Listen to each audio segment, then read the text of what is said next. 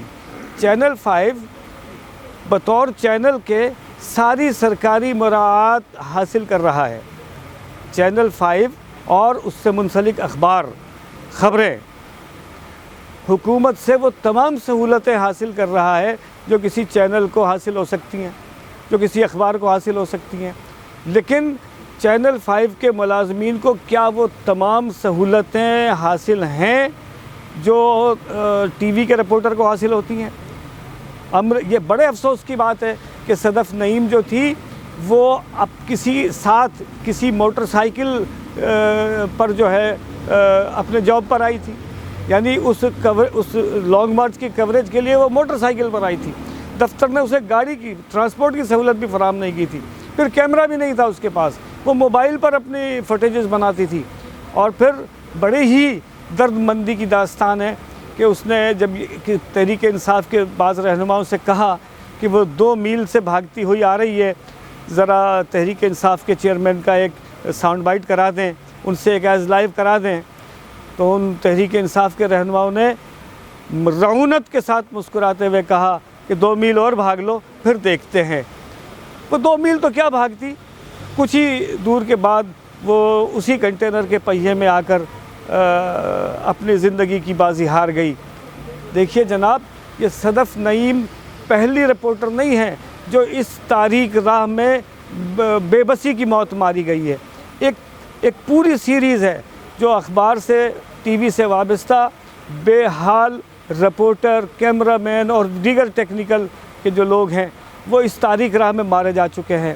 ہماری درخواست حکومت سے یہ ہے کہ جو حکومت اخبار اور ٹی وی کے مالکان کو جو سہولتیں فراہم کر رہی ہے، میڈیا ہاؤس کے طور پر جو سہولتیں فراہم کر رہی ہے، اس پر چیک اور بیلنس رکھے، اس کا حساب کتاب مانگے۔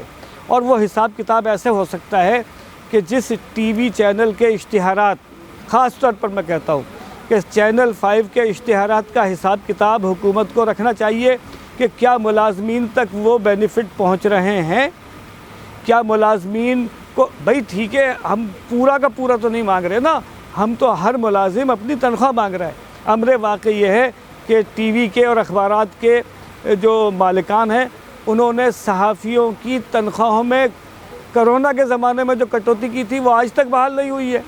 کچھ لوگوں میں کچھ اداروں میں کئی مہینوں کی تنخواہیں باقی ہیں۔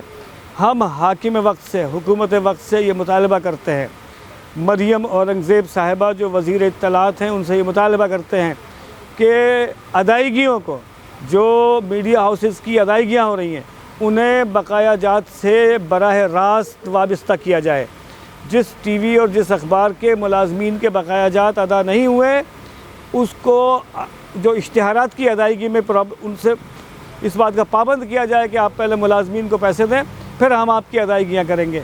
اگر ایسا نہیں کریں گے تو یہ چیرہ دست لوگوں کا زمانہ ہے جناب، اخبار کا مزدور ہو، قلم کا مزدور ہو، کیمرے کا مزدور ہو، یا ہمارے ٹیکنیکل سپورٹ کے جو لوگ ہیں وہ اس ظلم میں پستے رہیں گے۔